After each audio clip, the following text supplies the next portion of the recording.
This is William Cooper, an extremely interesting and thought-provoking writer. And this is Bill Cooper's book entitled Behold a Pale Horse. In it, he adds a piece to the puzzle of this story. It's really interesting. He says that a spacecraft called Galileo will play an extremely interesting role in the near future.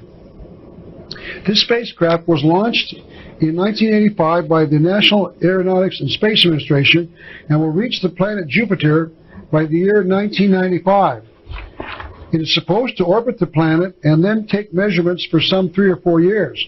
Here is a current newspaper article that reports that NASA is having problems with one of Galileo's antennas. Mr. Cooper reports that in the early 1970s, he read an official government report that stated that the spacecraft will be dropped into the atmosphere of the planet in the year 1999. It is known that the spacecraft carried some 49 pounds of plutonium on board to power the craft's radios. The planet Jupiter has a very heavy atmosphere, with something like 18 million times the atmospheric pressure that the Earth has. If plutonium is subjected to high pressure, it will implode, causing an atomic explosion. And if that happens on the planet Jupiter, it'll cause the atmosphere of the planet Jupiter, which has the proper mixture of oxygen and hydrogen, to burn. I have seen somewhere that the planet Jupiter has been called a failed star. That means that it has the capability of being set on fire, and so that it will burn just like the sun. It has an atmosphere of the proper amounts of hydrogen and oxygen so that it will burn if a spark is added to the mixture. And it will be getting that spark when the spacecraft Galileo will be dropped into the intense pressure of the planet's atmosphere. So the purpose of the space probe Galileo is to cause the planet Jupiter to burn like the sun. A friend of mine is an amateur astronomer, and he told me that his computer program that reports where the stars are at any one particular time indicated that Jupiter will still be visible at midnight at the Great Pyramid of Giza near Cairo, Egypt, on January the 1st, the year 2000 AD, and that it will set low in the horizon sometime after 1 a.m. That means that anyone at the Pyramid of Giza, presuming that they have a clear night, will be able to see the planet Jupiter light up in the low horizon and will be able to watch it for about 1 hour before it sets.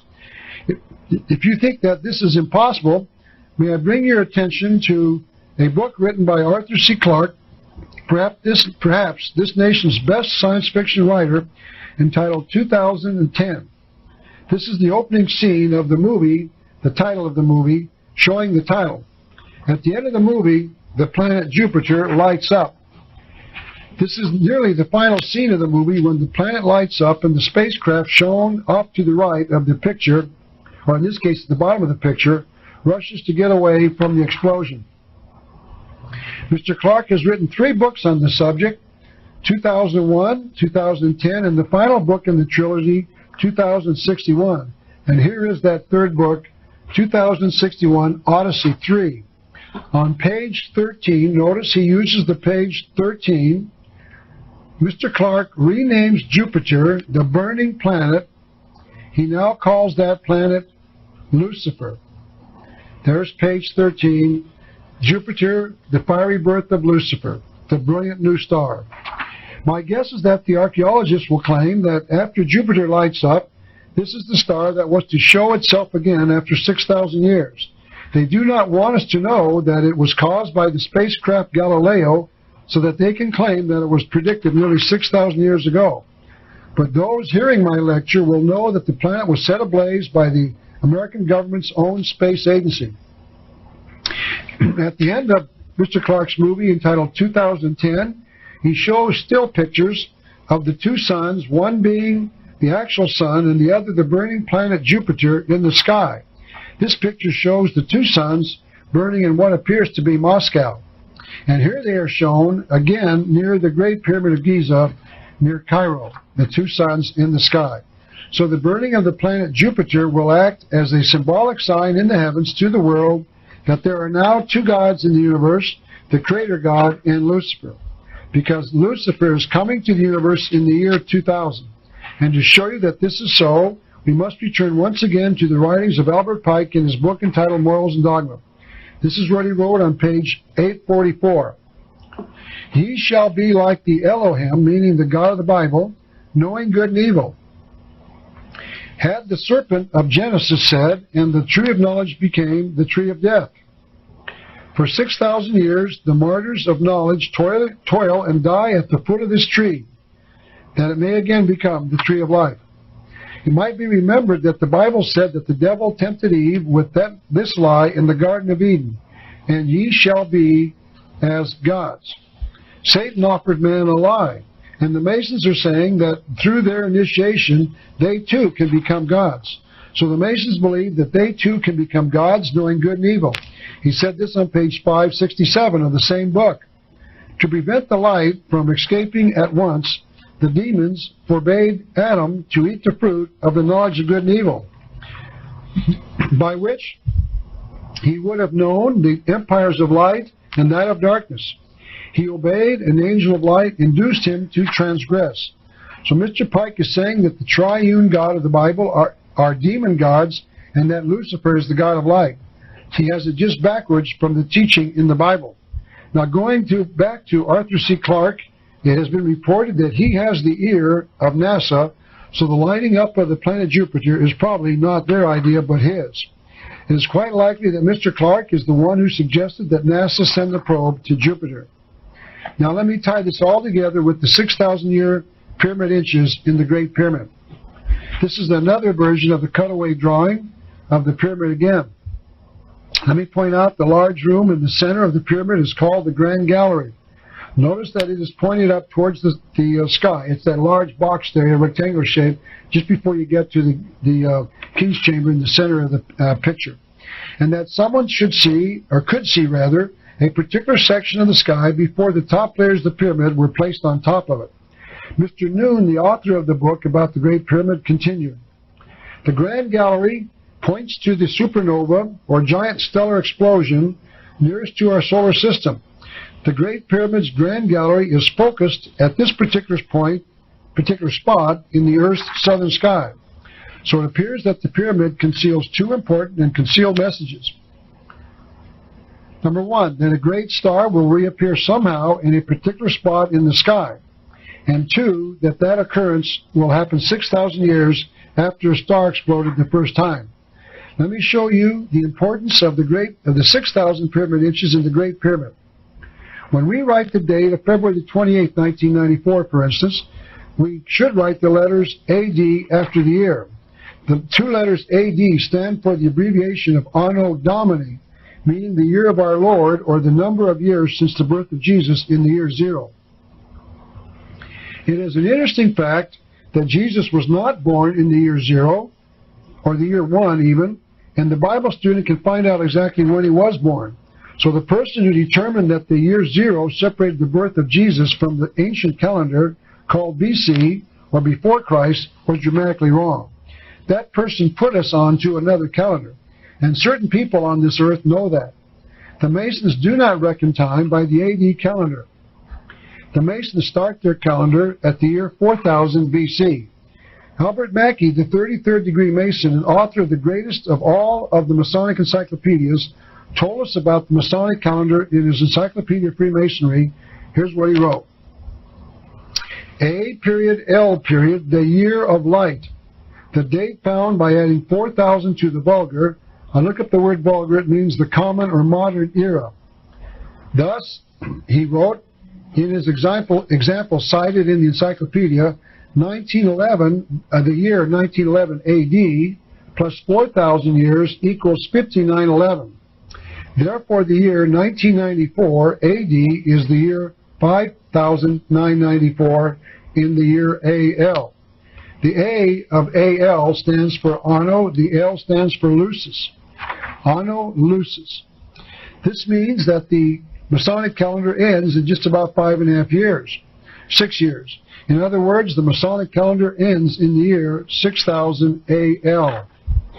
To show you that the Masons know that the AL calendar is their measuring method, let me show you this Distinguished Achievement Medal awarded to C. Fred Kleinneck, the current sovereign Grand Commander of all of Freemasonry, on May Day 5990 A period L period. You probably cannot read it, but under the date it says the Anno Lucis, and the date was given as 5990 AL, May Day, 1990. Let me show you the difference between the two calendar systems. The top shows the AD calendar, and this calendar starts at 4000 BC, and then at the year 0, it changes to the years known as AD. The Masonic calendar is shown on the bottom.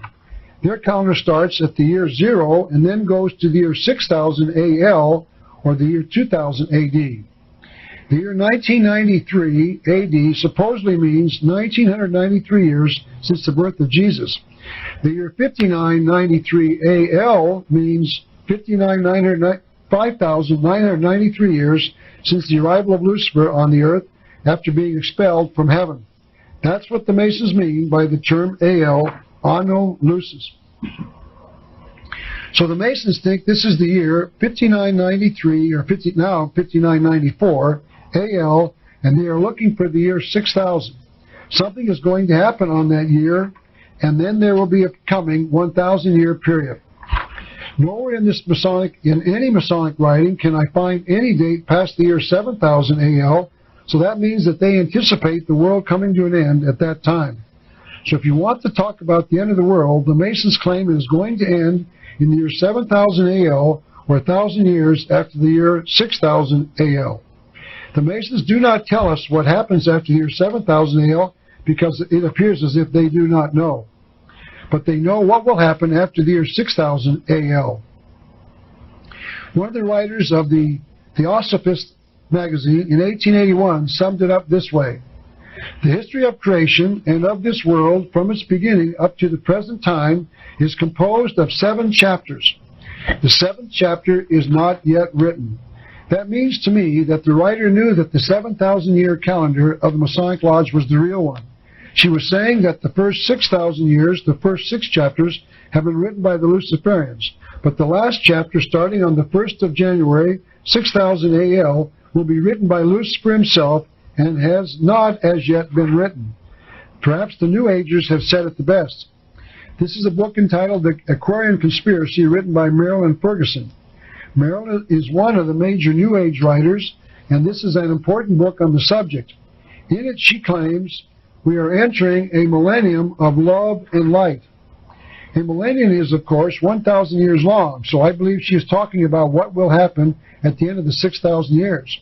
There will be a period of 1,000 years that will follow, and she calls this period the New Age. Also remember that the light she refers to comes from Lucifer, the light bearer. So she is saying there will be a 1,000-year period of light coming from the light bearer Lucifer starting in the year 6000 AL. Someone else told us about the 1,000-year period, a publishing company called the Lucis Trust. The Lucis Trust was created in 1923, and it consisted of a trust and a publishing company. The trust has always, as I understand it, has always been called the Lucis Trust, but the publishing company used to be called the Lucifer Publishing Company. That name was changed sometime after it was originally created. The word Lucis is, of course, Latin for light. Excuse me. They published a quarterly newsletter, and in the 3rd quarter 1982 newsletter, they wrote this: the year 2000, meaning the year 2000 AD, looms before humanity as a gigantic milestone which marks both an ending and a beginning. Excuse me. It marks the end of a volatile millennium, which has seen enormous progress and change. But more importantly, the year 2000 stands as the symbolic portal through which humanity can pass into a new age if it so chooses. What they were saying was that the new age, also called the New World Order, will be in place by the year 2000, or in the year 2000. Notice that mankind does not have to pass through this portal. The author says that we have a choice. The writer wrote that we can pass through the portal if we choose to do so. We do not have to choose to do so. We do not have to pass through the portal. That means that we can change the future. We do not have to accept the New Age, the New World Order. We can choose not to pass through the portal into the 1,000-year period called the New World Order. So do not give up. We do have a chance. All we have to do is educate enough people, and we the people will not choose to pass through the portal. I can imagine that there are some of you who are getting very frightened as you are viewing this tape. Some of you are probably saying that there is no hope for our future. But here one of the supporters of the New World Order is saying that we do not have to accept the New World Order. All of us can refuse to go into it. So I am saying to you now, it is not final. We have a chance. Do not give up. We do not have to live under the New World Order.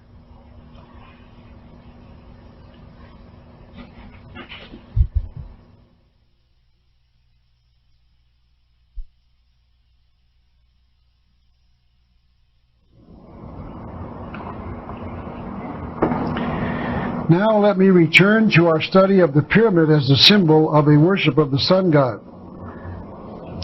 This is the pyramid of niches, I guess, in Mexico. It has 7 levels and 365 niches. It must have served as a giant calendar with a level for each day of the week and a niche for each of the 365 days. Maybe the priests of the sun god worship placed a rock or something inside each niche on the side of the pyramid so that they could keep track of the days of the calendar. But notice that the pyramid is flat. All the pyramids that we're going to study are connected to the sun god, are flat. Some have houses on top, but all are flat. I'll explain why that is a little later. This is the pyramid of El Castillo at Chichen Itza. It has 4 stairways and a total of 365 steps. So it was also dedicated to the sun god. Here is another flat pyramid, this one being on the top of the House of the Temple in Washington, D.C., and this is the home of the 33rd Degree Council.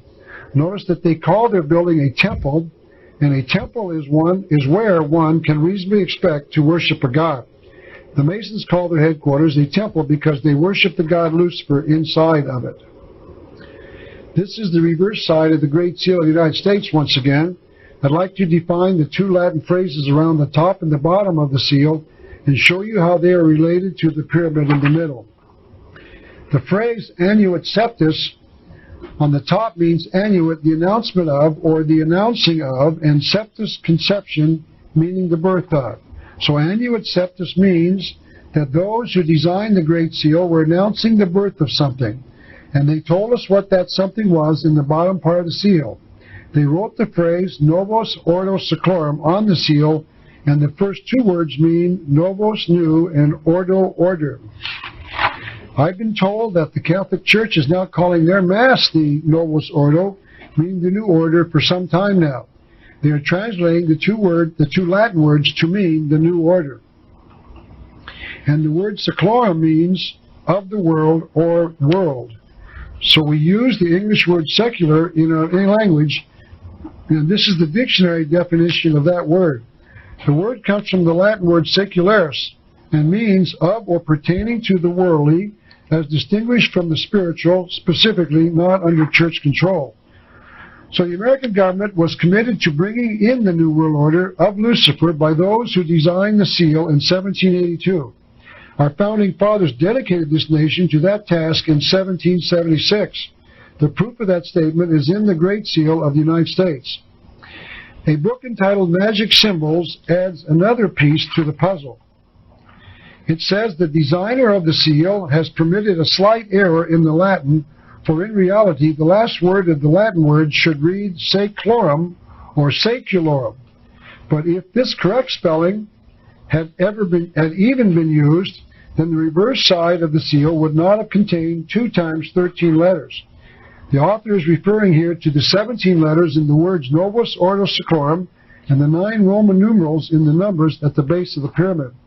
So according to this author, the designers of the seal even misspelled a word so that it would come out in a multiple of 13. They had to make it come out so that the number of the letters in the phrase was a multiple of 13, a magic number to the Masons. The seal of the United States was approved in 1782 by basically the same men who wrote the Declaration of Independence and the Constitution of the United States. They knew what they were doing. So the phrase means the New World Order. So together the phrases mean that our founding fathers were announcing the birth of the New World Order. They were doing this in 1776 when they first started creating the government of the United States. Quite simply, our founding fathers knew what they were doing. And the reason they knew what they were doing was because they were conspirators. They were Luciferians. I know that many in America believe that our founding fathers believed in the God of the Bible and that they were writing a very godly document. That statement is true if, and understand if, you acknowledge that they believed that Lucifer was a god. We have been lied to. We've been lied to from the very beginning of our nation, and I'll say that again. Our founding fathers were Luciferians. They believed that Lucifer was a god. I know that is difficult to understand and accept, but I can prove it. This is why I made the video called America's Secret Destiny, a study of the betrayal of our founding fathers. That video will document the evidence that I am right. Now, to further illustrate my point about how this conspiracy has been concealing the truth from us for centuries, let me now discuss how America got its name. I believe that this information will startle you, but I believe it to be the truth. This is a book entitled The Illuminati 666, and its author tells us a very disturbing piece of information. This is what he says on page 38 of that book. The ancient Mayans, meaning the earliest Americans, of the Yucatan in Mexico worship the serpent god under the name of Kan. Kan means serpent in the Mayan language. As Kan or Akan was the American Sumerian, so as Kan or Akan was the ancient Sumerian and ancient Scottish word for serpent. Here we find the origin of our word canny, shrewd, or serpent-like. The Babylonians worshipped Kan or Can, the serpent, and Vol, the god of fire. The Romans simply combined the two words into Vulcan, the Roman god of fire, from whence also comes our word volcano. And this seems to be how the Mayans and Mexicans named their gods. They too combined two words to describe their serpent god. Hence, Kukul means beautiful bird, and Kan means serpent. Hence, Kukulkan means bird serpent in the Mayan language. This is the exact same meaning for Quetzalcoatl, the Mexican god in central Mexico. The cosmic symbol for Quetzalcoatl was a feathered serpent. This is a picture that appeared in our local newspaper in 1992 of a man doing an Aztec dance with a snake in his mouth. The caption reads in part, "The snake represented the ancient Aztec god Quetzalcoatl." Notice how each of these various religions, or cultures rather, had a religion that worshipped the serpent as a god. The Babylonians, the Mayans, the Sumerians, the Romans, and the Scottish people all had a worship of Lucifer. This is a slide showing Queen Mu of the Mayans as a child consulting a soothsayer. The queen is shown on the left side of the picture, and the soothsayer is in approximately the center of the picture, looking to the left side of the drawing. The winged serpent behind the soothsayer, according to the author, represents the protective genius of the Mayan Empire. This is a representation of Prince Cole of the Mayans in the heat of battle, overshadowed by the winged serpent representing the genius of the Mayan people. So we can see that serpent or sun worship is worldwide and timeless, so that it is really part of the South American culture before our ancestors arrived in America. Now, this next section of the lecture is going to be rather offensive, and I would like to apologize before I start. I'm sorry that I have to be the bearer of bad news, but I feel that I have to expose this Luciferian religion everywhere it presents itself. The next part of this lecture really gets scary. The Aztecs worshipped a god by the name of Quetzalcoatl. He was pictured as a good man who was a great benefactor of mankind. This is once again the book put out by the Sabar Shrine in the Masonic Shriners in Tucson. And this is a copy of page 10 of that book. It talks about the highlights of the year 1977. Notice on the right-hand side, that they celebrate May 15th of each year for the Order of Quetzalcoatl, a fiesta in honor of Imperial Sur. As far as I can tell, the book doesn't tell us who the Imperial Sur is, but that day of May the 15th appears to be a big holiday for the Masonic Shrine. It appears as if the Shriners are celebrating some day honoring Quetzalcoatl, the serpent god. We've been told that America was named after Amerigo Vespucci, the navigator of Christopher Columbus. I would now like to offer an alternative explanation and ask you to decide if you feel the traditional explanation, the one we've been taught, is the correct one. This is William Still's book entitled New World Order, and in it he makes these amazing statements. Even the name America may be the product of secret societies. In an 1895 edition of a magazine named Lucifer, published by the Occult Theosophical Society, author James Price gave an interesting insight into the meaning of the word America. He said that the supreme god of the Mayan culture of Central America, known as Quetzalcoatl elsewhere, was known as Amaru in Peru. Amaru's territory was known as Amaruku, or if you will, Amaruku. According to Mr. Price, from the latter comes our word America. America is literally translated land of the serpent. Mr. Price was not the only one to believe this. I read a book entitled Atlantis, Mother of Empires by Robert B. Stacy Judd. I am not here to comment on whether or not these authors' contentions that the Mayans were escapees from the legendary continent called Atlantis, but I will tell you that he builds an excellent case that Quetzalcoatl, the Toltec god, excuse me, was known as Kukulkan among the Mayans.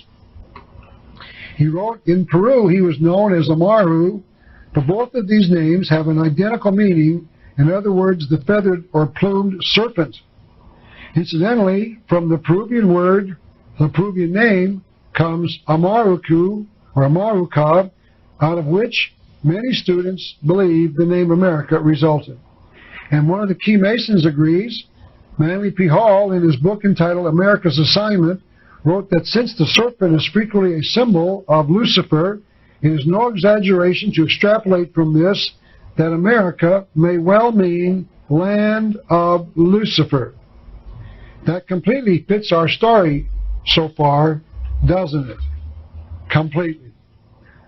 Our nation was committed to Lucifer by our founding fathers at the very beginning of our nation because they knew that America was the land of Lucifer. They knew what the name Amaraku meant. This is why they selected the Great Pyramid of Cheops as their symbol of this nation. This is why they chose to commit this nation to the New World Order, because they knew that this program was the program of Lucifer. That is why they placed the eye of Lucifer above the pyramid on the reverse side of the Great Seal of America. Simply stated, they knew. And the reason they knew is because our founding fathers were Luciferians. Here's another interesting observation. This is not very pleasant to the Catholics, but I try to tell the truth as I find it. The origin of the word Vatican is also derived from two words. The Latin word Vatic or Vatus means prophet or soothsayer. The combined word Vatican appears to mean divination by the serpent. I know that many of you, especially the Catholics in the viewing audience, think this is impossible, but what if it isn't? What if this conspiracy has hidden their worship of the serpent even in the name of the Vatican? I've established that this conspiracy conceals their hidden meanings from the public, and here we see the possible concealment of a serpent worship even inside the Catholic Church. Let me show you another strange connection between the Masons and the Catholic Church. This is the May 8, 1991 edition of the Mount Washington Press, a paper near Cincinnati, Ohio. The article is about how the Catholic Archdiocese of Cincinnati, Ohio, sends all of their future priests to Joseph Wicker, the psychologist shown in the picture. Mr. Wicker is the worshipful master of Mount Washington Masonic Lodge number 642 in Mount Washington, Ohio. That means that he is the president of the Masonic Lodge in his hometown. The Catholic Church allows a Mason to determine which men are to become priests in the Catholic religion. Mr. Wicker said that he no longer considers himself a practicing Catholic, but practices what he calls Rosicrucian experiments. The Rosicrucians are an old fraternity, like the Masonic Lodge, that teaches all things are noble through the use of reason. They have been officially condemned by the Catholic Church. Mr. Wicker also reports that he has not yet practiced what he calls Rosicrucian time travel. He further stated that he believes in reincarnation. Ask yourself what type of priest he's going to recommend. Assume for a moment what he might think of a future Catholic priest who believes that the Masonic order is a concealed Luciferian conspiracy. Do you honestly believe that he will get a good recommendation from the good psychologist? I hardly think so. Yet this is the man who is going to decide if a man is suitable for priesthood in the Catholic Church in Cincinnati. The article does not say how the Catholic Church selected Mr. Wicker, but the article said that they did. It is time to offend the Catholics once again. This is a picture of a Catholic priest during a Mass raising up the disc wafer to the top of his arms. I remember that when I was a Catholic, bells would ring when the priest got the wafer to this position, and we would all thank God for this supposed symbol of Jesus Christ. But I now contend that the round wafer represents a symbol of the sun god in circle form, and as it rises in the morning, we worship it as a symbol of the rising sun god, Lucifer. Someone in the past added this ceremony into the Catholic Mass, and they were probably only a few who understood and objected. And those who put the sun symbol into the Mass probably raised a furor that someone would think such a thing about the Catholic Church, and those in opposition quietly stopped their protests. And it is still in the Mass today without anyone understanding what it really means. I'd like to make one last comment. The Bible says that Jesus broke bread at the Last Supper in front of all of his apostles. He was eating his last meal before he knew he would be crucified. And it is not reasonable to believe that he was eating paper-thin round wafers. He was eating bread in the form customary to the time, probably in the shape of a round or oblong loaf. He used the broken bread to symbolize his broken body at crucifixion. Many traditional fundamentalist churches use a loaf of bread, and it is broken as it is passed around by its members. But here is why some feel it is a symbol of something far more sinister. According to the book Illuminati 666, a round disc wafer was an Egyptian symbol of the sun. The thin disc-shaped wafer was a symbol of Lucifer, the sun god. The disc was an ancient symbol of Lucifer, and the Catholic Church uses the round disc wafer supposedly as a remembrance of the bread used at the Last Supper. They claim that their God is the God of the Bible, but there is nothing that I can find that claims that a disc had anything to do with Jesus or the God of the Bible. Helena Petrovna Blavatsky, the Luciferian author of The Secret Doctrine, confirms this on page 536 of her book.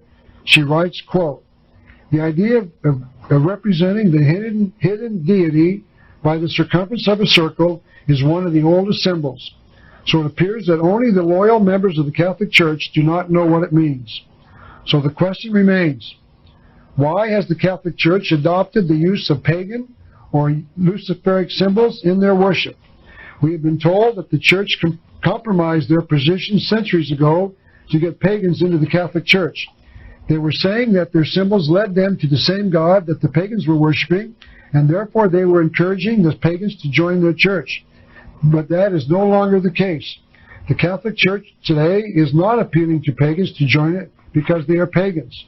So they could certainly eliminate all of these pagan symbols from their religion, but they have chosen not to do so. I'd like to continue now with my discussion of the secret societies, including the Masonic Lodge. One of the most recent secret societies to surface is the Italian Masonic group known as P2, P as in Petunia, and 2 the number. And that stands for Propaganda Masonica Due, or abbreviated by the media into P2. This is the article that appeared in our local newspaper that announced the discovery of the secret Masonic Lodge. The article said this about the Masonic group in Italy. It surfaced in 1981 when it toppled the government of Premier Arnaldo Forlani. By the way, Forlani was the gentleman shown in the picture in the article, and attempted to replace it with an authoritarian government.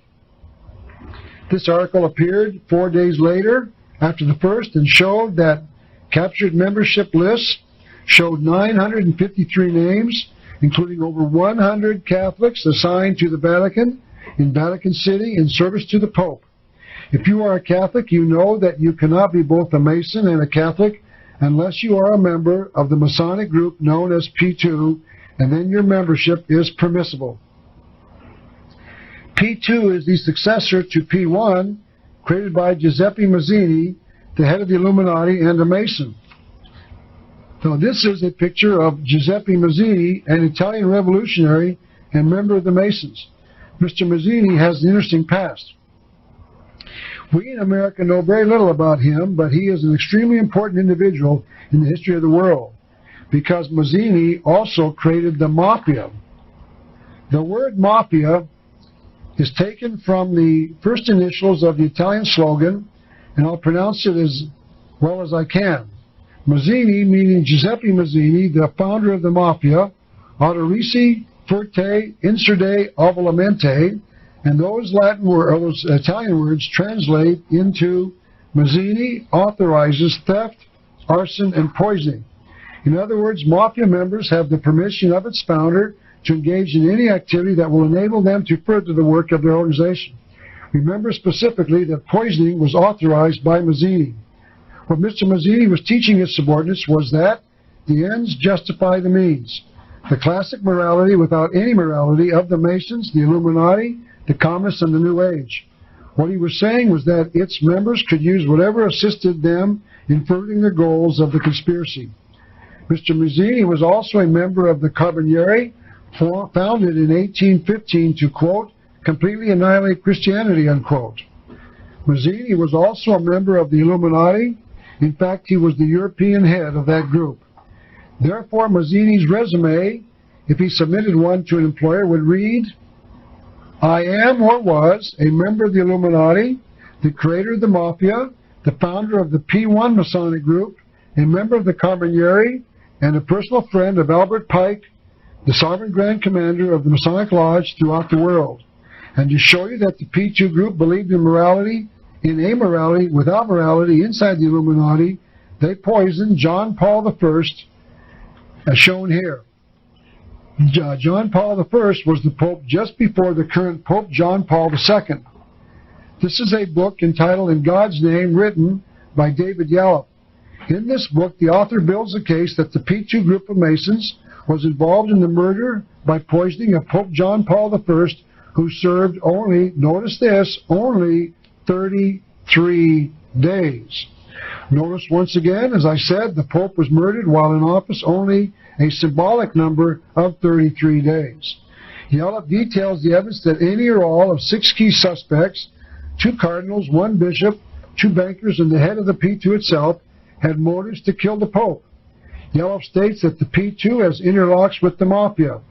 And if that is true, it is because both groups have the same founder, Giuseppe Mazzini.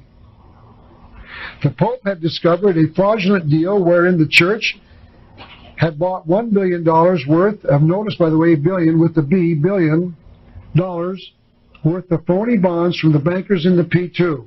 The bankers were transferring $1 billion out of the Vatican. One of his first acts as Pope was to start working on plans to remove all of these Masons from the Church, and he died with those papers in his hands. Yallop writes, the circumstances of his death and the discovery of his body make it abundantly clear that the Vatican perpetrated a cover-up. There was no autopsy on Pope John Paul I, and the Pope's body was immediately embalmed, and the papers have disappeared. By the way, Yallop wrote in 1985 that his successor, Pope John Paul II, had not made any of the changes about the P2 group that his predecessor was going to make. That means that as of 1985, the Masons were still inside the Vatican. But there was no conspiracy. According to this article, a Vatican cardinal named Silvio Audi reported that the Pope was in poor health and that he was, quote, struck down by the weight of his job, unquote. He went on to report that he defended the Vatican's decision not to provide an autopsy on his body. He said that everyone would say that we were, quote, doing the autopsy because there was something suspicious, unquote. I always thought that was the reason that you did autopsies, because you felt that there was something suspicious in the death of the deceased person. But we see here that that is the reason not to do an autopsy. Each of you will have to decide for yourself whether or not the Pope was murdered. Next, I'd like to talk about someone else who appears to have been murdered by the P2 Masonic Lodge.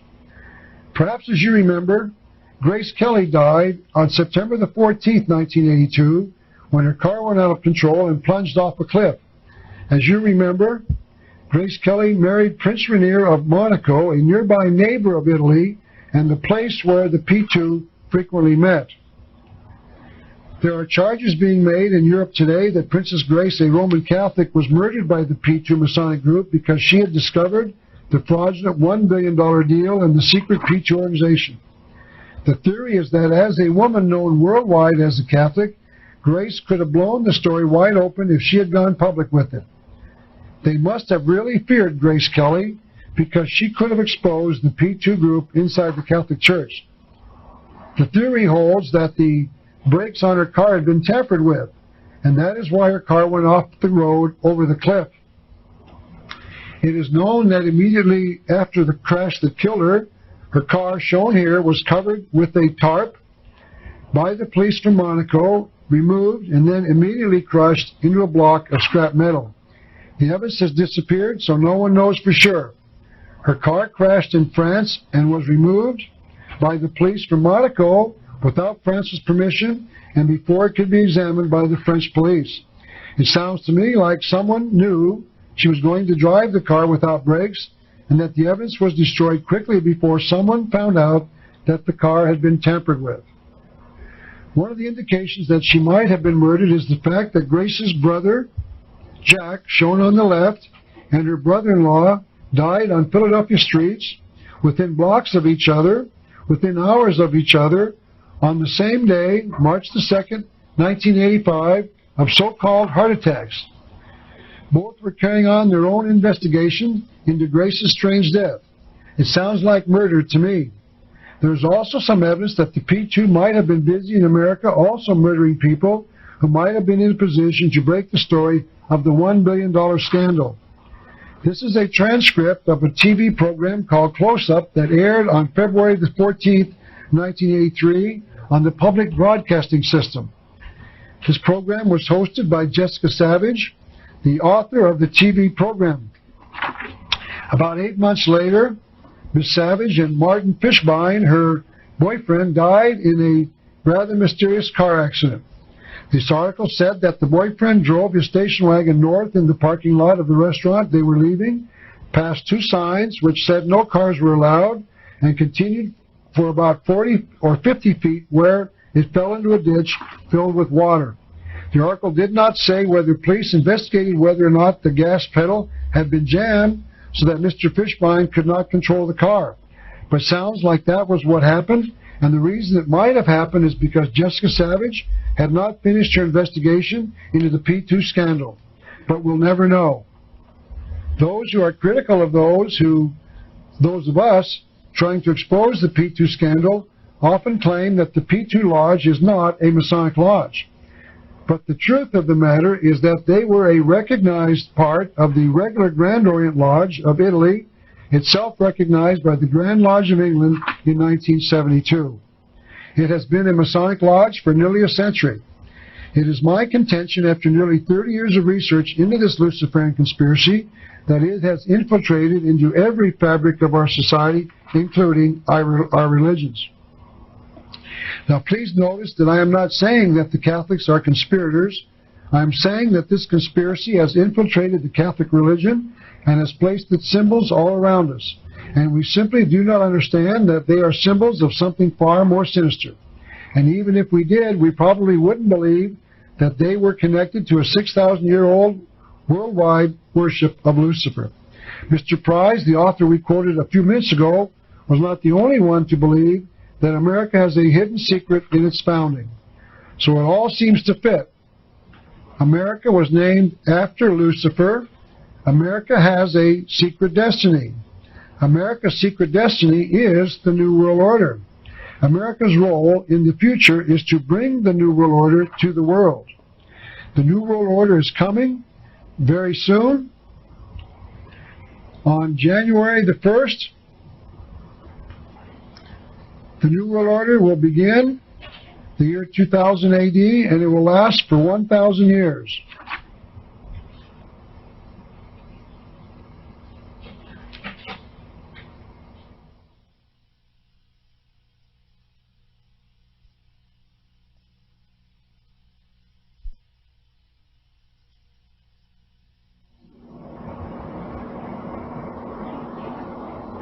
I'd like to now change the subject just a little and discuss the connection of Freemasonry with the Mormon Church. This is Joseph Smith, the founder of the Mormon religion. He started the Mormon Church in 1830. 12 years later, in 1842, Mr. Smith wrote, "On March the 16th, 1842, I was with the Masonic Lodge and rose to the Sublime Degree. I believe that the Sublime Degree is the Master Mason degree, meaning that he became a third-degree Mason. After Joseph Smith joined the Masonic Lodge, Masonry swept through the Mormon religion. There were 5 lodges inside the Mormon religion near their home city of Nauvoo, and the one at Montrose, Illinois was called Rising Sun Number 12. It appears that some of the Mormons understood. It is an interesting study as to why Joseph Smith joined the Mormons. In 1839, 3 years before he did join the Masons rather. I got back, the question is, why did he join the Masons?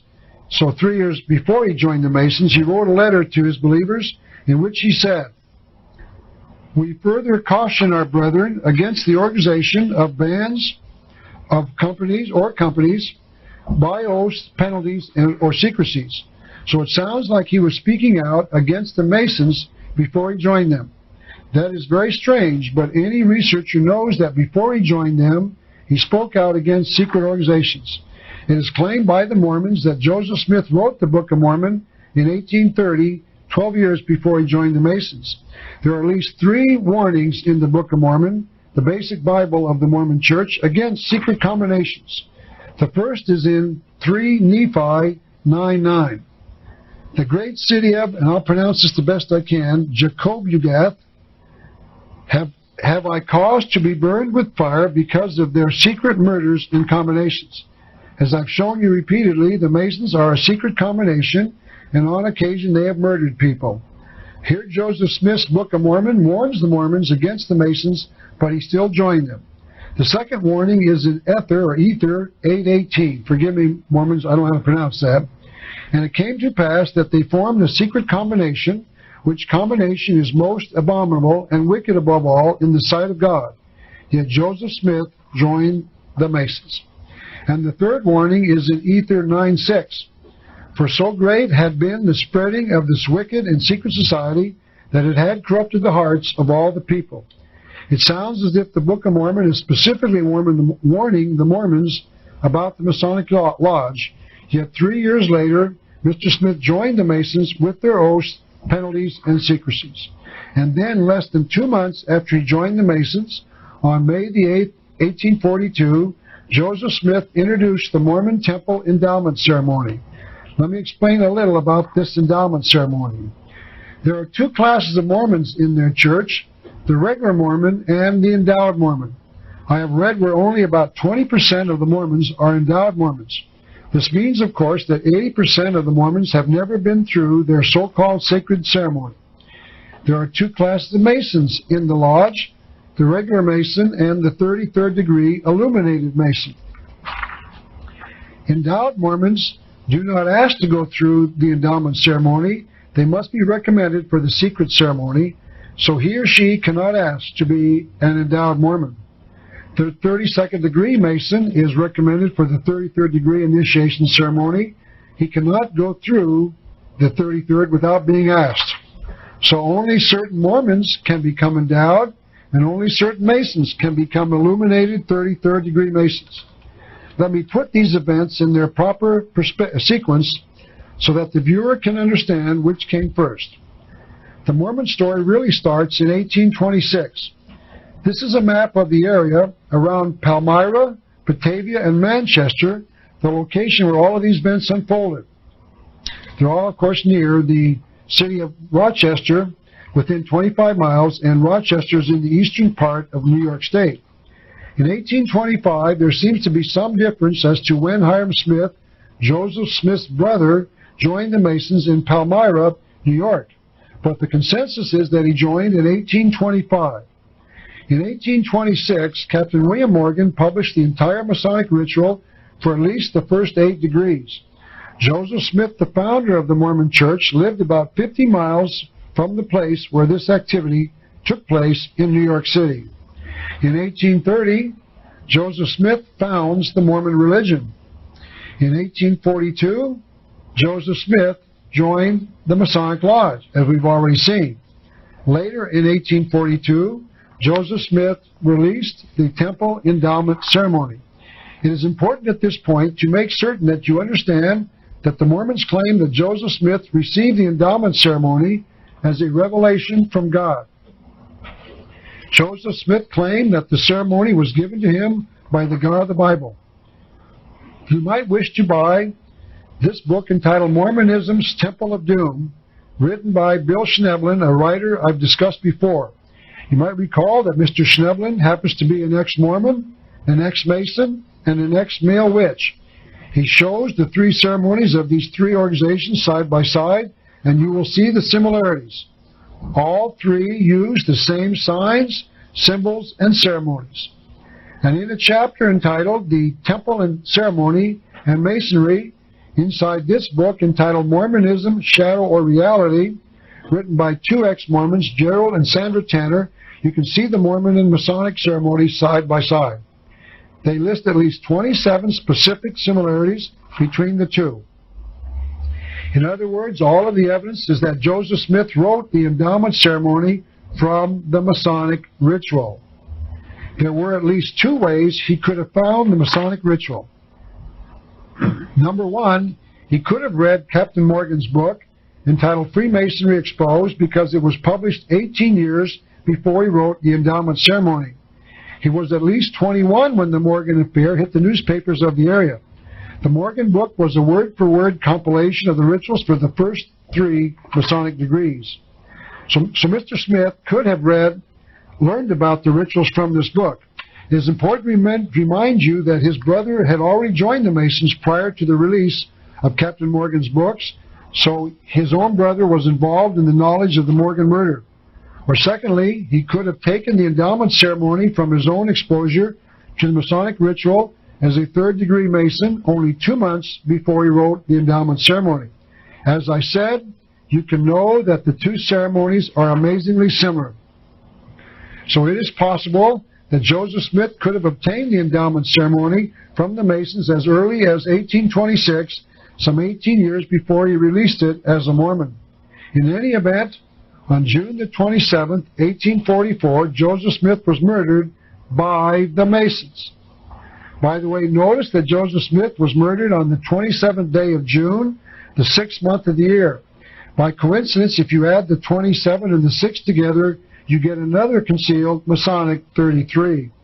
The Mormon Church tells the curious that an unruly mob shot Joseph Smith, but all of the evidence is that he was shot by the Masons themselves because he had revealed their initiation ceremony inside the Temple Endowment Ceremony. I would like to provide you with another concealed indication that the Masons might have been involved in the shooting of Joseph Smith. Witnesses to a shooting at the jail in Carthage, shown here, Carthage, Missouri, said that as he was leaving the jail and while others were firing at him, he raised his arms in what the Masons call the Grand Hailing Sign. Now this is a picture of the sign as found in a Masonic ritual book. If you raise your arms to a 90-degree angle like this and say out loud, "O Lord my God, is there no mercy for the widow's son?" The man who is attempting to murder you, if he is a Mason, upon hearing you say this, will not shoot you." That means that Joseph Smith knew that the men who were shooting at him and ultimately murdered him were members of the Masons. Joseph Smith was attempting to notify his fellow Masons that he was one of them and that they had taken an oath not to shoot one of their fellow Masons. But the Masons outside the jail shot him anyway. The only reason one Mason will shoot another is if he violates the oath that all Masons take. And the Mormons know that their prophet was giving the Masonic sign. Their book entitled History of the Church, in Volume 5, page 618, says this: "Joseph Smith fell outward into the hands of his murderers, exclaiming, 'O Lord my God.'" Additional details of Mr. Smith's death were given out in another Mormon book entitled Times and Seasons in Volume 5, page 585.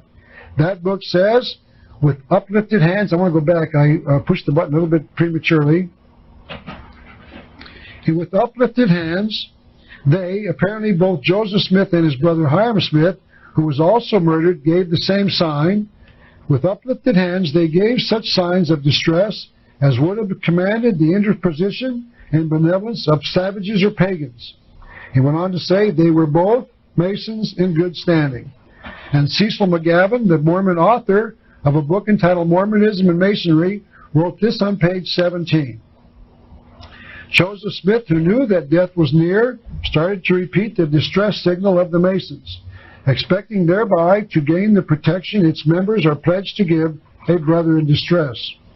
That oath which Joseph Smith took when he became a Mason is this: "I will never reveal any part or parts of the secret arts and mysteries of ancient Freemasonry. Those who take the Masonic oath acknowledge that they will be murdered should they break the oath." The oath continues. "Binding myself under no less penalty than to have my throat cut across, my tongue torn out by the roots." Obviously, a man shot to death because he has violated his oath is not the same as having his throat cut.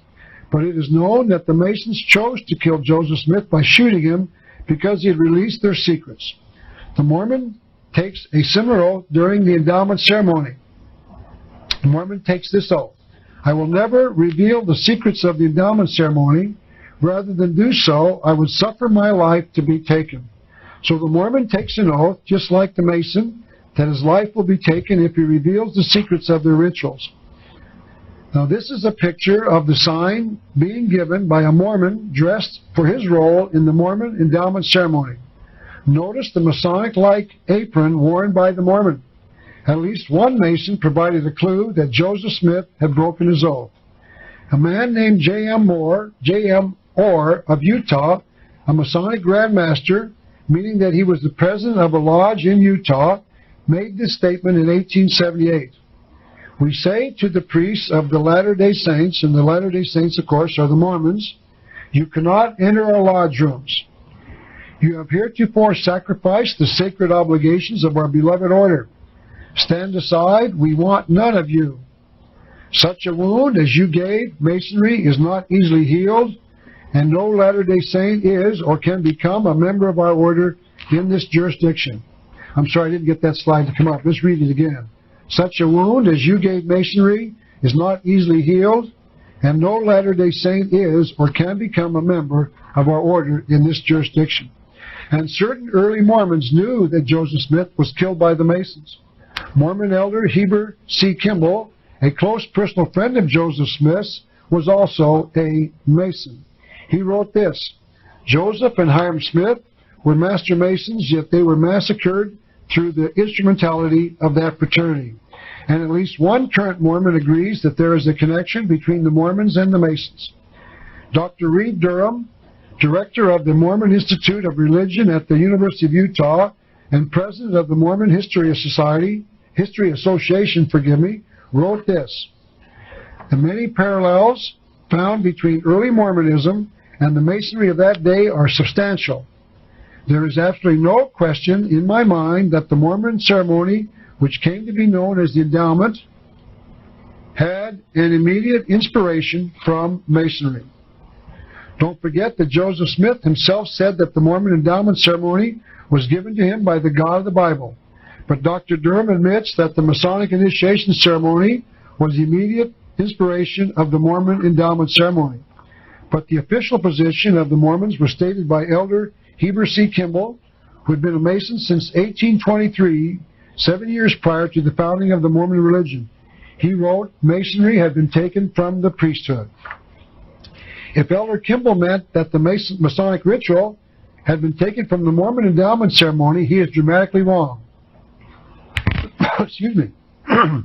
Remember that the Masonic ritual was first made public in America in a nationwide scandal in 1826, some 16 years before the endowment ceremony was written down.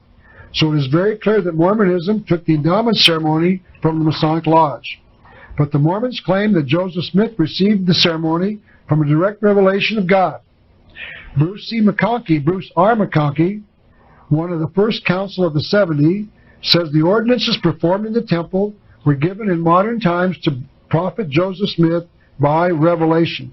And Joseph Smith died because he had stolen the secret initiation ceremony of the Masons, and therefore had violated the oath he had taken as a Mason. Now this is another source of knowledge about the shooting of Joseph Smith. This is a report by Mervyn B. Hogan of the University of Utah entitled Freemasonry and the Lynching at Carthage Jail. Joseph Smith was not hanged, he was shot. So it is assumed that the good professor is talking about the shooting of Joseph Smith. In this book, Mr. Hogan states that the evidence proves that Joseph Smith was shot by the Masons. He claims that the Mormons, in anger because of the death of Joseph Smith, wrote this oath, which has been called the Oath of Vengeance, into the endowment ceremony. It reads as follows. You and each of you do covenant and promise that you will pray and never cease to pray Almighty God to avenge the blood of the prophets under this nation, and that you will teach the same to your children unto the third and fourth generations. That means that those who took this oath inside the endowment ceremony pledged to avenge the death of Hiram and Joseph Smith against the government of the United States when they knew it was the Masons who killed their leaders. This oath was removed sometime around 1927, so for some 73 years, all endowed Mormons took an oath against innocent people. It is believed that Ezra Taft Benson, the current prophet of the Mormon Church, took this oath prior to its removal in 1927. Those who study the Mormon Church claim that he has never publicly repudiated the oath. But there are other connections between Mormonism and Masonry, and some of these can be found at the Mormon Temple in Salt Lake City. This is a book that I found in the Mormon bookstore here in Tucson. It is called Celestial Symbols and was written by Alan H. Harmer, apparently a member of the Mormon Church. It talks about the main temple of the Mormons at Salt Lake City. Construction on this temple was started in 1853 and completed in 1893. It is important to mention that Brigham Young, the prophet who succeeded Joseph Smith after he was murdered, claimed that he got the design of the temple from a revelation of God. This is the entire temple, showing one side and the front. I want you to notice that the temple has six obelisks in total, 3 in front and 3 in back. Now this is a photograph that I took when I visited the temple in 1993. And this is a picture of one of the sides of the temple. I'm sorry it's a little bit dark, but if you'll notice the use of the round circles, both in the windows and on the top of the columns, just to the left of each window, around 10 o'clock to each window. They are everywhere on the sides of the temple. This is a closer look at the use of the circular windows and the sun symbols on each side of the round windows. So find the round window and look to the left about 9 or 10 o'clock, and you'll see a sun symbol radiating from the circle there. And this is a close-up of those sun symbols with the rays emerging from the circle. So they've got sun symbols on the side of the church. This is a close-up of the sun symbols from the front of the temple. There you can see them a little more clearly. And this is a close-up of a star with one point down, also all over the sides of the temple. If you look very carefully in that little piece right up in the middle, there's a star there in concrete with one point down. You might remember that the Masons claim that when the star is shown with one point down, it represents the evil god, the goat of Mendes, or Baphomet. And these stars with one point down are all over the Mormon temple. It is important to notice that the so-called Christian church, the Christian temple, here's a better close-up of it, I'm sorry, it's another picture of the star with one point down. It is important to notice that the so-called Christian temple of the Mormons has no crosses on it. It has suns and stars with one point down, but no crosses. It also has a Big Dipper on the front of the temple. There you can see it, with the handle off to the left and the Big Dipper up around 12 o'clock. This is a rather dark slide that I made myself on my visit to the temple. One might ask the Mormons what the Big Dipper has to do with the Bible. This is a slide taken of the tops of the obelisk in front of the temple. Notice that there are no crosses on any of the obelisks. And this is the close-up of the top of the center obelisk. I didn't take this picture. It was in Mr. Harmer's book. And this is the statue of the angel Moroni on the top of the temple. The Mormons believe that the angel Moroni appeared to Joseph Smith and told him about the gold plates from which the Book of Mormon was allegedly translated. So he is more important to the Mormon church than is Jesus Christ. Mr. Harmer, the author of the book, attempted to explain why there are no crosses on the temple. He said the Mormons have resisted the use of the cross as a symbol on their churches because it has become commercialized. He failed to point out that the star with one point down has been commercialized by the Eastern Star Order of the Masonic Lodge and by the Satanic Church of Anton LaVey. And this is a catalog from a company that sells Masonic paraphernalia, the McCoy Company, the September 1991 edition. This is a page from that catalog that shows that the company is commercializing their upside-down star and the square and the compass that both the Masons and the Mormons use in their religion. But as far as I know, the Mormons are not eliminating their use of these symbols. The Mormons have made two more of the Masonic symbols a part of their endowment ceremony. This is called a book. This is a book, rather, entitled "What's Going On in There?" and it contains an actual transcript of the entire Mormon endowment ceremony. This book was written by Chuck Sackett, a former Mormon and a former endowment ceremony worker, meaning that he was one of the Mormons who was involved in the actual endowment ceremony. In this book, Mr. Sackett describes what the Mormons call the garment of the holy priesthood. Each endowed Mormon must wear this garment 365 days a year, 24 hours a day, until he or she is buried in it. Before I quote from Mr. Sackett's book, I would like to show you this slide again. These are, as you'll remember, the square and the compass, the two major symbols of the Masonic order. Mr. Sackett continues, or reports rather, closer examination of the garment reveals a pair of buttonholes over the right breast sewn in the form of a square, meaning the square of the square and the compass of the Masons. Over the left breast, a pair of buttonholes in the form of a compass have been sewn in. So the endowed Mormon wears a garment with the two major symbols of the Masonic order sewn in it, and we have been told that there is no connection between Masonry and Mormonism. Yes, the Masons are everywhere, in every religion, in every culture, in every time period. The Mormons use sun symbols on their older temples as well. This is a sunstone taken from a Mormon temple in Nauvoo, Illinois. It is currently at the Smithsonian Institute, where it has been authenticated as coming from the Mormon temple. And I personally saw a full-size duplicate to this one in the Mormon Museum in Salt Lake City, Utah. Notice that it has a circle with the face on it, with rays emanating from its center. It is obviously a representation of the sun. Secondly, notice that there is a base and 3 layers, and the sun is laying on the top of the 3rd layer.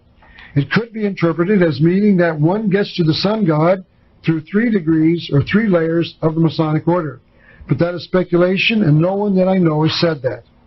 There's one last thing I must talk about before I end this section on the Mormon Church, and it concerns part of the endowment ceremony.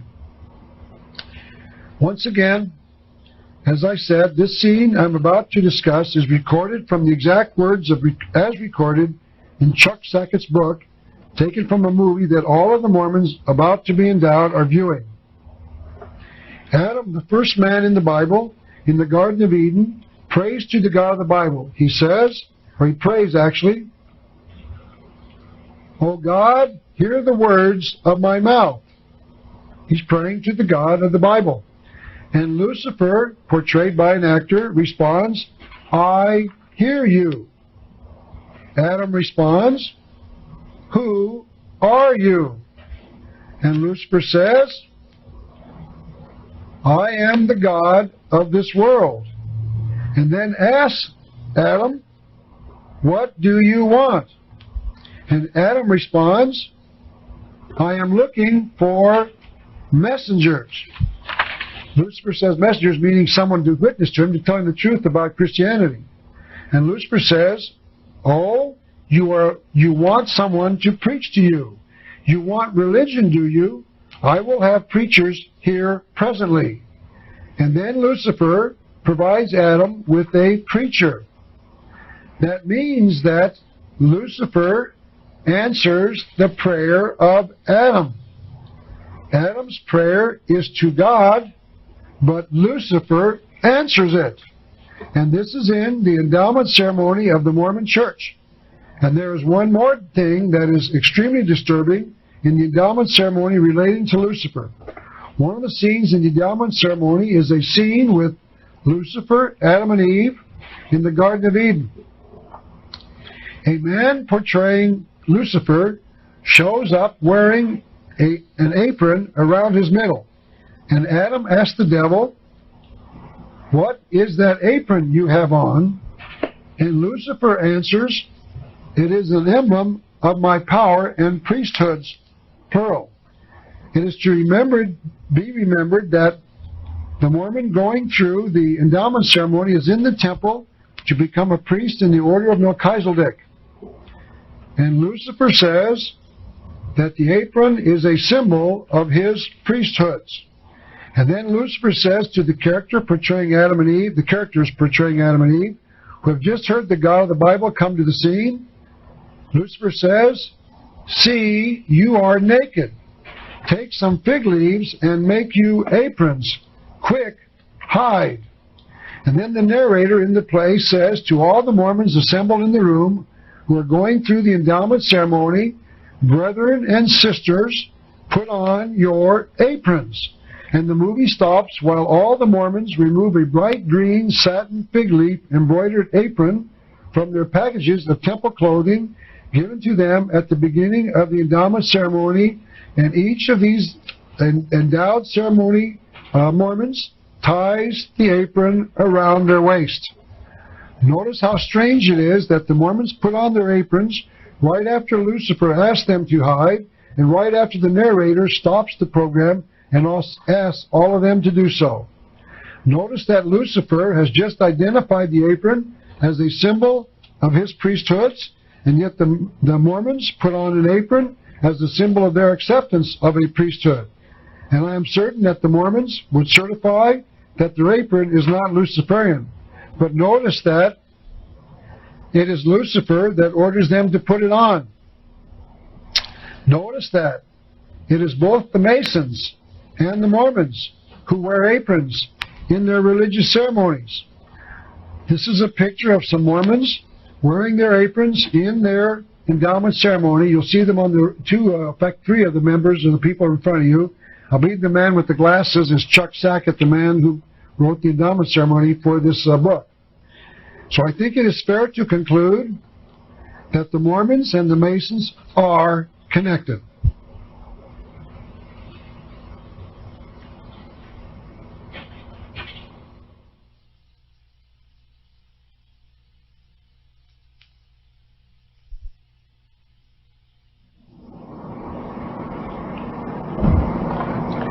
Now let me attempt to tie all of this together. These are the last two sections of this lecture. I'd like to start the final area of discussion with a little background information on former President Ronald Reagan. There's a very puzzling event involving this president. He joined the Masons in February 1988 while he was President of the United States. This is a picture of him accepting a certificate of membership in the Masonic Lodge being presented by 3 worldwide leaders of the Masonic movement. This picture was on the cover of the April 1988 New Age magazine a Masonic magazine called The New Age. This is a copy of President Reagan's acceptance letter, also published in the April 1988 New Age magazine. President Reagan used taxpayers' money to have this letter typed. This act of joining the Masons was a very mysterious action on his part. Why would President Reagan, who claims to be a Christian, join this anti-Christian order? Christian churches, including the Catholic Church, have condemned Freemasonry for over 200 years. No Christian should belong, especially a Christian president. Reagan could have known something about the opposition of certain Christian churches if he had read a few recent newspapers. In 1987, just 6 months before Reagan joined the Masons, this article was published in our local newspaper. It says that an Anglican panel says Freemasonry may be incompatible with the Church. The Anglican panel was a part of the Church of England that had been commissioned with the task of studying the Masonic Lodge. 1 month later, this article appeared in a local newspaper. It says, Freemason rituals, blasphemous, Church of England Synod says. The Church of England had joined several other Christian churches in discovering some real problems with the Masonic Lodge. The Church of England was finding great fault with the Masonic order, saying that Christians shouldn't belong. Yet Reagan, supposedly a Christian, joined the Masons. Apparently he doesn't read the newspapers. But Ronald Reagan could have read a little history about the opposition to the Masonic order by the Catholic Church. This is what they said about the Masonic order. Pope Leo XIII, the Catholic Pope from 1878 to 1903, wrote Humanus Genus in 1902. He said this about the Masonic order. Their ultimate purpose, namely the overthrow of that whole religious and political order of the world which the Christian teaching has produced, and the substitution of a new state of things in accordance with their ideas, of which the foundations and laws shall be drawn from mere naturalism. I looked up the word naturalism in my dictionary, and it is defined as the fundamental doctrine of the naturalists is that human nature and human reason ought in all things to be the mistress and guide. So here we see that Pope Leo declared that the Masons were out to create a state government based upon reason. As I have shown in the past on this lecture, this has been the goal of the conspiracy for centuries. It certainly seems that the Pope has figured it out. It is interesting to note what happened to this particular Pope. Time magazine on June the 18th, 1984 wrote this. There were whispers about how poison killed Pope Leo XIII in 1903. So maybe the Pope had figured it out and he was assassinated because he was telling the truth about the Masonic order. But Ronald Reagan apparently knew nothing about this papal bull and therefore ignored it. Reagan still joined the Masons even with all of this opposition, and he claims to be a Christian. One can only presume that he does not read the newspapers, nor does he know anything about the Catholic Church. He could have listened to other presidents who have spoken out about the Masonic order. This is one. This is a slide of John Quincy Adams, the 6th President of the United States, and he was one such president who spoke out about Masonry. He wrote this in 1833 about the Masonic Lodge. I do conscientiously and sincerely believe that the order of Freemasonry, if not the greatest, is one of the greatest morals and political evils under which the Union is now laboring. He continued, Masonry is a conspiracy of the few against the equal rights of the many, anti-republican in its sap. And the word sap, of course, means vitality. He was saying that Freemasonry was opposed to the Republican form of government, meaning that they opposed limited constitutional government. John Quincy Adams continued, I am prepared to complete the demonstration before God and man that the Masonic oath, obligations, and penalties cannot by any possibility be reconciled to the laws of morality, of Christianity, or of the land. So Ronald Reagan did not listen to the Catholic Church, the Church of England, nor John Quincy Adams, and he joined the Masons. In August of 1988, Ronald Reagan delivered the keynote address to the Republican Convention and to the nation. This is what he said in part. With George Bush, I'll know as we approach the new millennium. I think it is a fair question you ask Mr. Reagan what new millennium he's talking about. Is he talking about the next decade? No. That's a period of 10 years. Is he talking about the 21st century? No. That's a period of 100 years. So we can see, I believe, that Mr. Reagan was not talking, when he talked about the millennium, about 10 years or 100 years in the future. He was talking about a millennium, a 1,000-year period. Later on he said this in his speech: with George Bush, we'll have a nation confidently willing to take its leadership into the uncharted reaches of a new age. What is this new age that Mr. Reagan was talking about? Was he talking about the New World Order? And later he ended that speech with this thought: that's a new day, our sunlit new day. Why did he refer to the new day as being sunlit, especially about 6 months after he joined the Masonic Lodge? Apparently Mr. Reagan knows something that we don't know.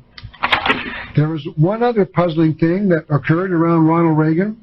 The Washington Monument played a puzzling role in a particular event of the recent past. In January of 1981, President Reagan was sworn in as the President of the United States. In their coverage of that event, Time magazine wrote this: swearing in a president on the Capitol's west front for the first time ever. The President of the United States has traditionally been sworn in on the steps of the east side of the Capitol building, and no president had ever been sworn in on the west front before. But maybe this was done for aesthetic reasons. Maybe it would look better to the television audience if he was sworn in on the other side of the Capitol. Time magazine answered that question with this thought: the seldom used west front is crumbling, its rickety porticos held up by wooden posts. It is in need of structural repair. Rather than pop for a major repair job, however, the inaugural committee ordered a hasty coat of white paint and draped a gigantic American flag over the unsightly wooden beams. So the move of the site of the inauguration from one side of the Capitol building to the other was not done for the sake of picking a prettier location. So we must ask if this had another hidden meaning. And Time magazine published this picture of Reagan being inaugurated.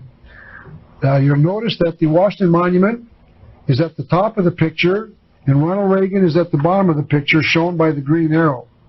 Now, this is what Time magazine said under the picture shown in the yellow that I put there with my underliner. Time magazine said, before some 150,000 listeners at the west front of the Capitol, that's how many people were there apparently on the west side, Reagan gazes towards the Washington Monument and delivers his address. First of all, how did the photographer know which way Reagan was gazing when his back was facing the photographer? Please don't ask, because Time's photographer would have no answer. Secondly, no other president had ever gazed at the Washington Monument, a symbol of the very presence of the sun god himself in the history of the United States. Why did Ronald Reagan? President Reagan repeated the ceremony on the west front of the Capitol when he was inaugurated for his second term in 1985. President George Bush was also sworn in on the west side in 1989. And President Bill Clinton was sworn in on this side as well in 1993. So the site was chosen for a particular reason, one that I still have not found an explanation for. My guess is that the sun rises in the east, and if you were inaugurated on the east side of the Capitol, you would face a rising sun. If you face the west, you would face a setting sun.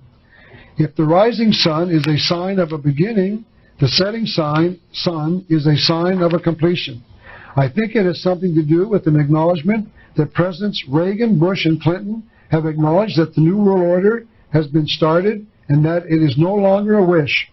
They have acknowledged that it is in place and will be accomplished very soon. This is an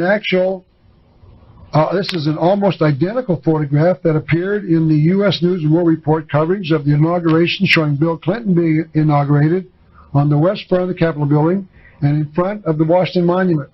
That's Bill Clinton down in the center, a little bit off to the right, and the red carpet, and up above him, a little bit off to the left, is the Washington Monument. There is no caption saying that Clinton gazed at the Washington Monument while he gave a speech, but he certainly could have. Now going back to the 1988 Republican Convention, I would like to briefly examine the Thursday night coverage when George Bush accepted his nomination as Republican candidate for the presidency. He spoke to the American people on a night when a high percentage of the American people were watching the live coverage. George Bush talked about a brilliant diversity spread like stars, like 1,000 points of light in a broad and peaceful sky. He was allegedly talking about 1,000 volunteer organizations, but he did not tell us why he limited the number to just 1,000. There are probably hundreds of thousands of such organizations in America, and secondly, there are billions of stars in the universe, not 1,000. Is it possible that he was talking about 1,000 points, meaning years of light, from the light bearer? Is it possible he was talking about a 1,000-year millennium of the light bearer Lucifer?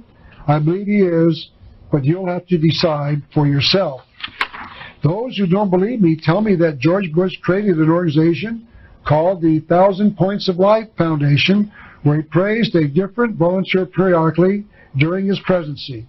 This is a newspaper article that discussed the fact that he had acknowledged the work of 1,020 volunteer organizations by December the 6th, 1992. But it is my opinion that he did not use the phrase to mean 1,000 volunteer organizations. It's about the light bearer Lucifer and his 1,000-year New World Order starting in the year 2000 A.D. But to show you that I am right, that George Bush connected his points of light to Luciferianism, let me show you that the phrase was used as early as 1957, about 22 years before he did, by Alice Bailey. This is once again her book entitled The Externalization of the Hierarchy. As I've been showing you throughout this lecture, Alice Bailey was a believer in Lucifer as the head of the hierarchy that she says control world events.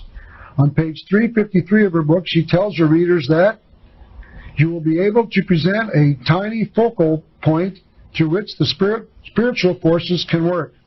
Through the agency of the many tiny points of light and will, much potency can be transmitted. So the phrase was not original when George Bush used it in 1989. Alice Bailey, a Luciferian, used it in 1957. But the phrase is even more significant. Benjamin Creme, the Luciferian we have quoted often in this lecture as well, referred to the Great Invocation, a prayer-like poem that Lord Maitreya gave to mankind in 1945, about 44 years before George Bush, the phrase that contained this as its first line. This is the invocation from Lord Maitreya. From the point of light within the mind of God, notice the L is capitalized, let light stream forth into the minds of men. Let light descend on earth. If you'll remember, these conspirators believe that Lucifer is God and that light spelled with a capital L means the truth, that he is the God of the world. If you remember that, then George Bush's use of the phrase, 1,000 points of light, makes sense. I believe that George Bush knows. Here's another clue that I'm right. This is a picture of the 1989 Christmas tree in the nation's capital. The article said this: this tree is dedicated with 1,000 stars to signify his 1,000 points of light. So here we see 1,000 little lights being the 1,000 stars. And here's another puzzling incident I'd like to relate to you now. George Bush was inaugurated on January the 20th, 1989, on a Masonic Bible used during the inauguration of George Washington, a member of the Masons, just a little over 200 years before. As far as we can tell, George Bush is or was not a Mason, so it wouldn't seem to be appropriate for him to be inaugurated on a Masonic Bible, but he was. And this is another puzzling incident. This is George Bush throwing out the first baseball in Yankee Stadium in April of 1991. Mr. Bush is left-handed, and he wore a light windbreaker during the ceremony. Notice the number shown on his right arm. It is the number 33, the number of the degrees in the Scottish Rite of Freemasonry. Why did he just happen to have that number on his windbreaker? Why did he just happen to have the Masonic number on his right arm? He could have had any number of the 99 that are less than triple digit. I do not know what it means, but it is just a thought-provoking incident. And to give you just a little clue that Bush might be a member of the Masons, I once had a phone call from a psychologist in Silver Springs, Maryland, who told me that he was a member of a Masonic lodge in Maryland with George Bush, and that they attended lodge meetings together. He would not put the statement in writing for me. However, I cannot confirm that he is a Mason or that George Bush was a Mason. I can tell you that the Masonic Lodge has stated officially that George Bush is not a Mason. This is the letter from the Masons dated December the 16th, 1991, that stated that George Bush is not a Mason. But let me give you some more evidence that George Bush knows precisely what this New World Order is that I'm talking about. This is an article that appeared in my Arizona Daily Star, our morning newspaper, on January the 3rd, 1989. The headline reads, Millennium Group expects Bush at 99 Egypt Bash. A millennium is, of course, a 1,000-year period, so this article was telling us that there is a group of people that have formed to celebrate the beginning of the next 1,000-year period. And to show you that this organization is real, this is a copy of their application. A friend of mine joined their group to monitor their activities. So you can join it as well. All you have to do is send in your dues. The article reported, President-elect Bush is spending this New Year's holiday at Camp David, Maryland, but in 10 years he may be in Egypt. Organizers of the Millennium Society say by the way, notice that the group is called the Millennium Society, say he's already committed to ushering in the next century at the Great Pyramid of Cheops at Giza. George Bush is going to be at the Great Pyramid of Cheops near Cairo, Egypt, to welcome in the millennium starting on January the 1st, the year 2000. The article says that George Bush sent the group a telegram that read, Barbara and I wish you the best of luck in the next year, and we're looking forward to your celebration in Egypt in 1999. Notice that he acknowledged that he will be there on New Year's Eve, 1999, to welcome in the new year on the next morning. And he's going to be there at the Great Pyramid of Giza, the temple of initiation into Lucifer worship. This is an article that appeared in the Wall Street Journal of June the 27th, 1988, that confirms the story placed in the Arizona Daily Star. And this is an article that appeared in Time magazine in 1992 that talked about the great event, so it is true. George Bush will be at the Great Pyramid of Giza near Cairo, Egypt, for the beginning of a 1,000-year millennium, a period that he chose to call the 1,000 Points of Light. And he will be there for a very specific purpose, one that is both shocking and scary. I will discuss that reason in the next session.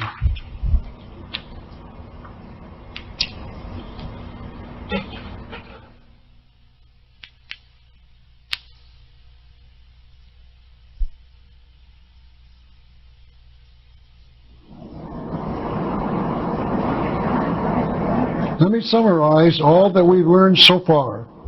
The New World Order is coming to the world on January the 1st, the year 2000. It will last for 1,000 years, and George Bush will be there to see the beginning of it. George Bush will be standing near the pyramid, and at midnight, he will watch the planet Jupiter light up, signifying that there is now a second God in the universe, and that Lucifer will be taking his rightful place in ruling the affairs of men on this earth. This will be a symbolic act, signifying that the eye of the sun god is going to land somehow on the top of the pyramid and take up residency inside. John Anthony West, in his book Serpent in the Sky, one we looked at before, says this: since the closing of the temple at the end of the Pharaonic Empire and the beginning of the Christian era, man has been without the essential guide of the sacred science as a means of becoming truly human. That means that somehow the temple will be reopened for Lucifer worship on January the 1st, the year 2000 AD. Manly P. Hall adds one more clue that the pyramid will be reopened soon. He wrote in his book entitled The Lost Keys of Freemasonry, enter the temple in reverence, for it is in truth the dwelling place of a great spirit, the spirit of Masonry. This is why George Bush is going to be at the Great Pyramid. That pyramid will be opened again as a temple of Lucifer worship, and George Bush will be there. But how can George Bush be involved in a Luciferic conspiracy that lasting 1,000 years? He loves children. How can George Bush be involved in a 1,000-year Luciferic conspiracy? He loves parades. He couldn't be involved. But all of the evidence is that he knows precisely what he's doing and what he's saying. He knows that the New World Order is Luciferic, and he looks forward to their bringing us a 1,000-year reign of this government. Quite simply, George Bush knows that the New World Order is Luciferic. Now let me bring it all together to show you further evidence that he knows. I believe George Bush knows. He's looking forward, as I said. This is a picture of George Bush. I'm sorry, I got one slide behind. George Bush does know, and now we're going to see a picture of George Bush speaking at the United Nations on October the 1st, 1990. This is a transcript of that speech as printed in the New York Times newspaper on October the 2nd, 1990, and this is what George Bush told the United Nations about the year 2000 and a coming millennium. As we look to the future, the calendar offers up a convenient milestone, a signpost by which to measure our progress as a community of nations. The year 2000 marks a turning point, beginning not only the turn of the decade, but not only the turn of the century, but also the turn of the millennium. He said this about the New World Order: the United Nations can help bring about a new day. He went on, it is in our hands to press forward to cap. Notice that he used the word cap, like he would cap the pyramid with a missing capstone. So it is in our hands to press forward to cap an historic movement towards a new world order. This is an article written by George Bush in the Parade magazine of July the 2nd, 1989. I'm going to read the paragraph that I can't show you there, but it's in this little paragraph here in yellow. Actually, in blue, forgive me. This is a close-up of that page just to show you that I'm not misquoting him in this quote. This is what George Bush wrote. I'm going to read it all the way through first, and then I'll go back over it one thought at a time. George Bush wrote, that desire for freedom from tyranny inspired the world and still does. Look on the back of any dollar bill and you'll see it. The Great Seal of the United States bears the motto Novus Ordo Seclorum, meaning a new order of the ages. Now let me comment on each thought in the article. Mr. Bush talked about that desire for freedom from tyranny. Remember that this conspiracy believes that religion is tyranny, and that they want to replace religion with the thought that man can rule the universe with the use of reason. So it is possible that George Bush is talking about the need to destroy religion, just like the communists, the Illuminati, the socialists, the Masons, and the New Age religion have all dreamed. And I think that's possible. Look on the back of any dollar bill. Mr. Bush wrote, the Great Seal of the United States bears the motto Novus Ordo Seclorum. So here he is acknowledging that the New World Order is shown on the back of our dollar bill in the phrase Novus Ordo Seclorum. Then he goes on to define it a little differently than I do. He calls it the New Order of the Ages. I'll accept that definition instead of mine, which is the New World Order, because George Bush elsewhere talked about the New World Order. So it is fair to conclude that George Bush knows about the New World Order. George Bush knows about the Novus Ordo Seclorum. George Bush knows about the 1,000-year millennium.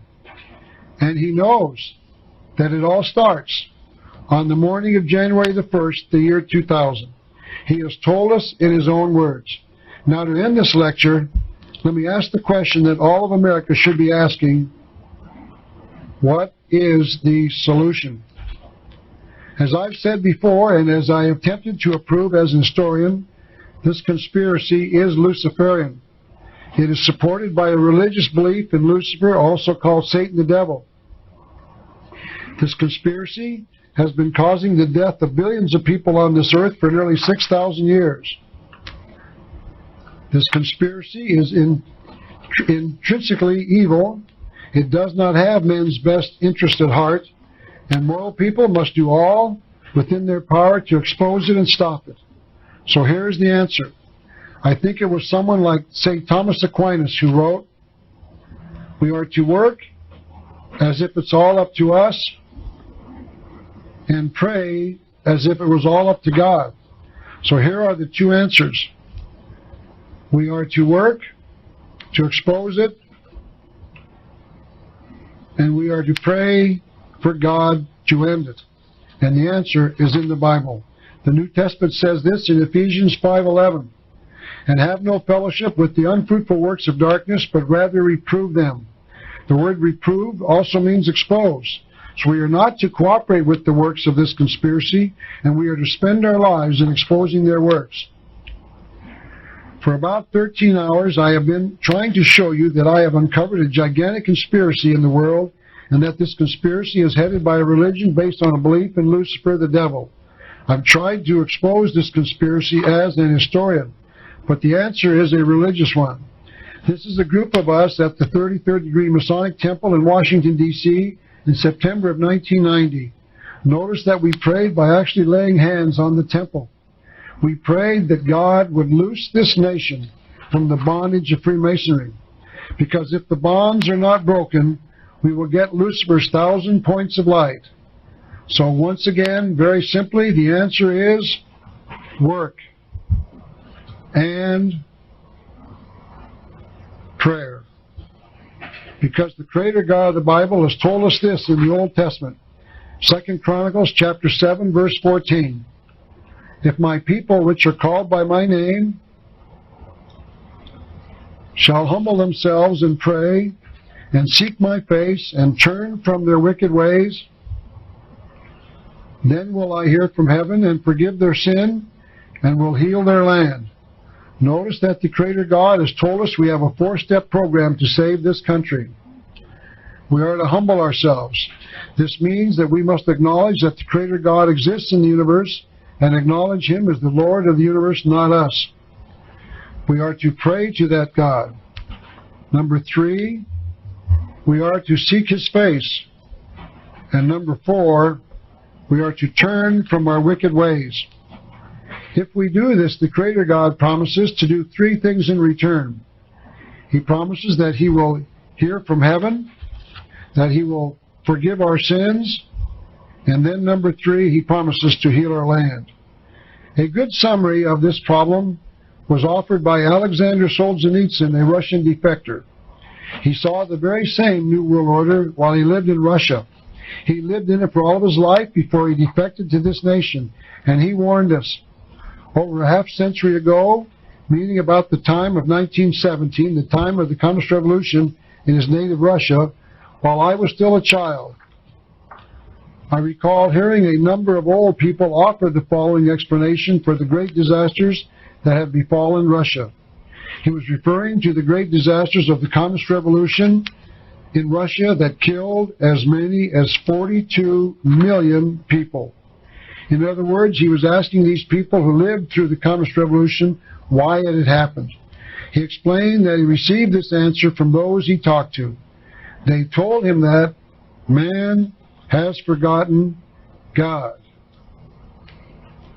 That's why all this has happened. That's why all of this has happened in America. Quite simply, we have forgotten God. Now, if you do not know God, may I humbly suggest that you get to know Him as soon as possible, because He is looking for you, but you have to find Him. The Masons claim that man cannot know God. Carl Claudia, 33rd Degree Mason, wrote this on page 157 of his book entitled Introduction to Freemasonry. We cannot prove God. He wrote, proof is the result of logic, and logic is the process of the mind. They say that man's reason leads him away from God, and I say that man's reason leads him to God. So if my little pamphlet entitled God Exists can help you find the Creator God through the use of science, logic, and reason, please let me know by writing to the address that will follow at the end of this lecture. One of the first quotes we read in this lecture was this one. Pierre Joseph Proudhon, a socialist, wrote, Our principle is atheism in religion, anarchy in politics, and no property in the economic sphere, and what he was describing was quite simply the New World Order. I believe that you can now see that this is precisely what George Bush wanted, what Fidel Castro, the communist, wanted, what Mikhail Gorbachev, another communist, wanted, and Adolf Hitler, the German socialist, wanted. Mr. Proudhon was right. Now we're going to read two final quotes together. I will not add any of my comments, and I'm asking you to see if you have learned enough of the coded, concealed language to understand just what these authors are saying. If I taught you anything in the last 13 hours, you will understand the hidden language, because these quotes are saying something that only those who have knowledge will understand. This is the first of the two quotes, and this is what Albert Pike wrote. If men were all Masons and obeyed with all their hearts their mild, or her mild and gentle teachings, that would be a paradise. For this is the Masonic creed: believe in God's infinite benevolence, wisdom, and justice. Hope for the final triumph of good over evil, and for perfect harmony as the final result of all the concords and discords of the universe. If you understood what I've been teaching you for the last 12 or 13 hours, that quote will have made some sense. And the second of the quotes is from Manly P. Hall, who wrote this: "The cries of the mystery speak again, bidding all men welcome to the house of light. The great civilization of materiality has failed. The false civilization built by man has turned and is destroying its creator. Religion wanders aimlessly in the maze of theological speculation.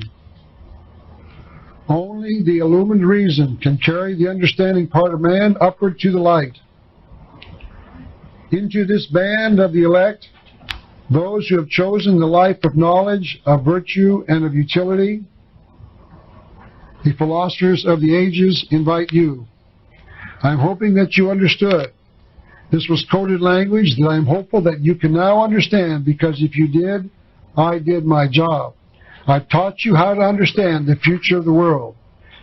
Please allow me to interrupt this lecture just a little before its ending by telling you that at the end of this lecture, I will provide you with my mailing address so that you can write for a catalog of the materials that I've written and produced. I believe you will find that these books, booklets, and videos are the best research in the market, and that they are worthy of your consideration. Now let me begin to close with this quote from General Douglas MacArthur, a great World War II hero. General MacArthur addressed the West Point cadets when he retired on the 12th of May, 1962. He spoke about a code of conduct and chivalry. For all hours and for all time, it is an expression of the ethics of an American soldier: duty, honor, country. Those three hallowed words reverently dictate why you ought to be what you can be. They are your rallying point to build courage when courage seems to fail. Always. I come back to West Point. Always. There echoes and re-echoes. Duty. Honor. Country. Let me end with this last quote. One man who hadn't forgotten God was Pope Felix III. He wrote this in the early 6th century: "Not to oppose error is to approve it, and indeed to neglect to confound evil men when we can do it is no less a sin than to encourage them." I say, It is time to oppose error. It is time to confound evil men. It is time to oppose the New World Order. Thank you so very much, and may God bless America.